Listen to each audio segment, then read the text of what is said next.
Hello and welcome to the Temple of Tomes with your host, Indie Comics Jones. Today is January 17th, 2021. Happy birthday to me, and this is episode 180. Hey, we're at a whopping 67,000 67 subscribers. So thank you very much for subscribing. It seems like I'm picking up the pace a little on subscriptions, so I appreciate that very much. Today we're going to take a look at Homesick Pilots. This is an Image comic. This is number 2 in this arc for $3.99. And the cover is very symmetrical, as you can see. But this coloring that you see is very indicative of what coloring is inside. It's kind of this, what I've heard called bisexual lighting. So is that exciting? I don't know. But what they're showing here is this enchanted horseshoe, and also this, I guess you could say she's kind of possessed, but we'll get into this in the book itself. This actually kind of happens. It's not a panel that's inside the book, but we do see this, an image like this in the story. So let's first take a look at who is working on this. Dan Waters is the writer. Caspar Wingard is the artist. And I don't know if we have someone doing the coloring. I'm not really crazy about the coloring. I'm assuming that the Caspar did the coloring on here. Here it's not too bad. It's just an outside day scene, and I think it's captured pretty well. Now, one of the comments I had in the first review of the first issue was the dialogue just seems really kind of wonky. It doesn't seem like the way teenagers would talk, and especially in this era.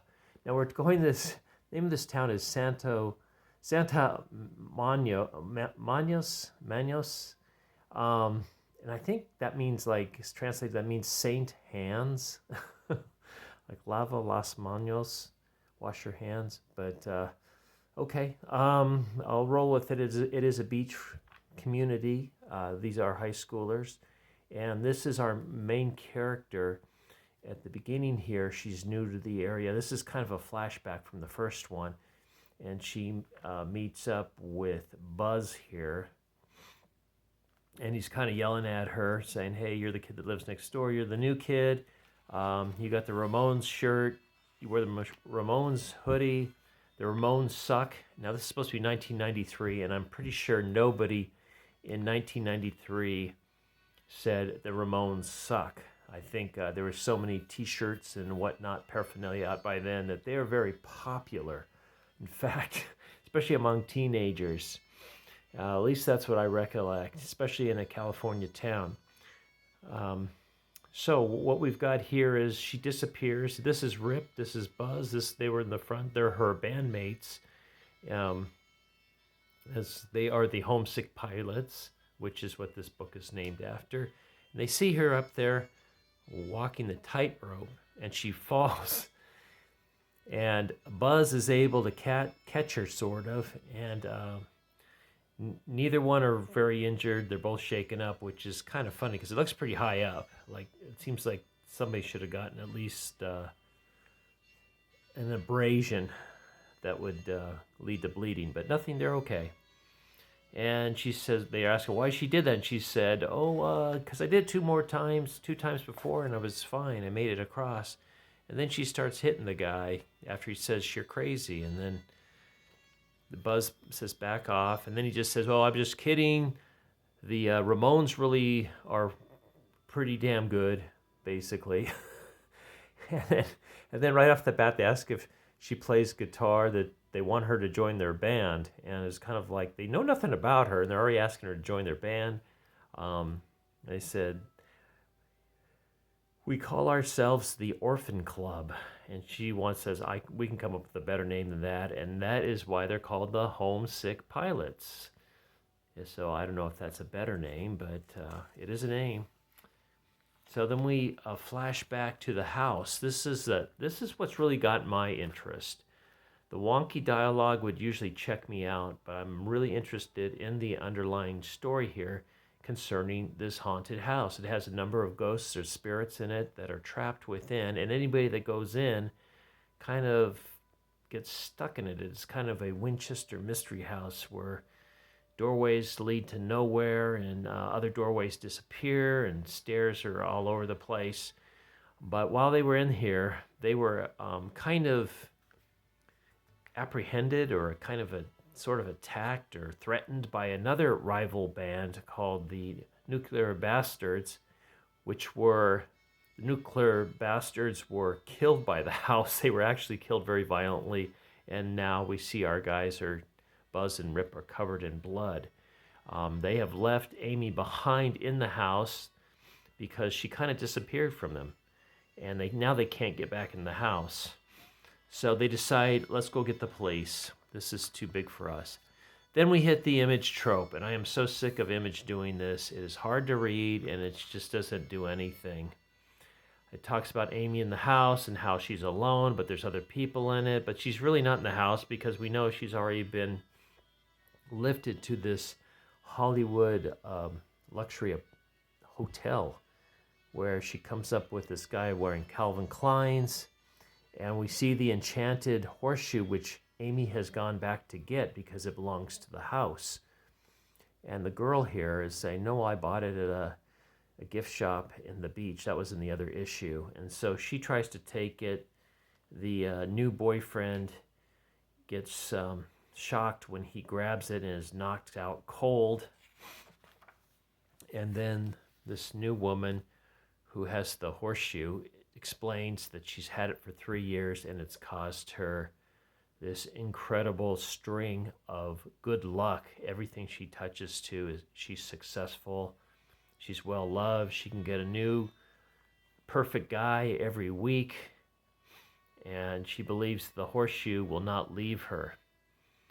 And Amy is saying, I got to bring it back to the house. I just got to get it back to the house. And so the woman offers it to her, go ahead and take it if you can. She believes she can't escape. And she relates a story where she tried to end it all, apparently. I'm not sure why success would make you want to end it all, but somehow she ends up still alive. And the guy says, here's your lucky horseshoe. You don't have a scratch on you. So she tries to give it up to Amy, and as she does, she starts to transform. And as you can see, she is transforming into this kind of monstrosity that knocks Amy over. Always bad luck, so made our own. And that's kind of what this woman says. And she turns into our cover, basically, the creature's head that we saw on the cover here. And says, look what we are now. She crashes through the windows. In the meantime, we've got Rip and Buzz flagging down a police officer, only to find out it's a police officer that they kicked in the head while trying to escape a illegal rave or concert in an abandoned bowling alley. So they're trying to get help. This guy does not want to help them, so Buzz runs off. Rip gets apprehended. Meanwhile, back at the apartment, Amy floats up to the roof where she's the creature's up there now. It takes another jab at her, but she's able somehow to maintain it or stop it, constrain it. And we see that this sort of knocks the monster shell off the girl, the woman. We don't know what her name is. She's a very successful woman, but she is free of this now. And so Amy picks up the horseshoe. The woman says she just can't feel. She can feel, but she can't feel what she used to feel. And she decides to end it all. Amy can't stop her in time, so there's nothing she can do. So we get another great image. The Image trope, black page, hard to read. Hard to read narration, which has very little to do with the story, I guess just for an effect, but it gives an extra page in there, I guess. And she floats back to the house. She goes inside, puts the horseshoe back on the house, and this is where it gets a little bit weird, which I thought was kind of cool. And she says, "You destroyed her. You didn't mean to, but you destroyed her." And then she says, "Oh, because someone has appeared." And we get this very creepy looking image here. And I'm almost believing this is some type of demon or devil figure. There's other spirits in the house, but we'll find out, I guess, in the future what this thing is. And she talks to it like it's just a normal person. And she asks how many other ghosts are in the house, and he says 6.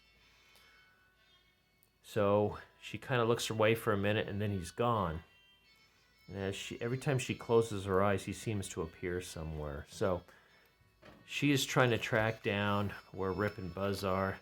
Then we get another black page of indistinguishable narration, as Amy's just kind of saying, "I'm going to help you. I'm going to help the house. I'm going to help the ghosts in here." We see Rip in the police cruiser, a little despondent, and we see Buzz hiding in the woods, and it is to be continued. So it's like a half recommend. Like I said, the dialogue is really cringy, but the underlying story seems really interesting, and so I will stick with it for at least one more issue. Here's what the next cover is going to look like. It looks like it might have something to do with a device, electronic device, and we'll see what that will bring. So thank you for stopping by. And here we go. That's the other band that was killed by the house. As always, this is Indie Comics Jones, and thank you for subscribing. Whoever has been subscribing lately, it's really picked up over the last couple days. Appreciate it. I usually don't do DC and Marvel. I think last week I did 3 Marvels, and one of them got a lot of views, for me at least, and I think that might have brought some more people in looking in, but I just appreciate you stopping by. We'll see you next time. Please like, please subscribe, please leave comments, and as always, this is Indie Comics Jones celebrating a birthday today, my own, from the Temple of Tomes, bidding you adieu.